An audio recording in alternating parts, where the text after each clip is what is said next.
Friends, मैं Dr.N.K consultant psychiatrist and sexologist urban clinic medical department hospital Jaipur. आज मैं चर्चा करना चाहूँगा आप लोगों से stigma and mental health. Stigma means क्या?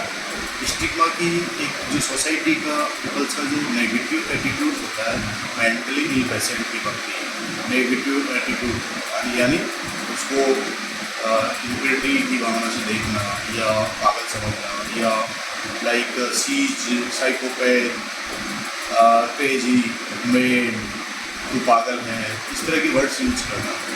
तो ये स्टिग्मा का जो है पेशेंट के प्रति रवैया होता है।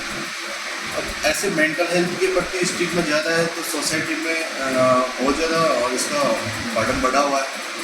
अपने इंडिया में इस चीज़ के पॉपुलेशन कोविड के बाद बहुत ज़्यादा बढ़ गया है डिप्रेसिव और मेंटल पेशेंट का।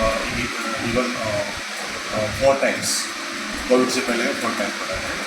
Like depression, anxiety disorder, phobia, schizophrenia, OCD, like. और इसी के साथ मैं ये चर्चा खत्म करना चाहूँगा। Thank you.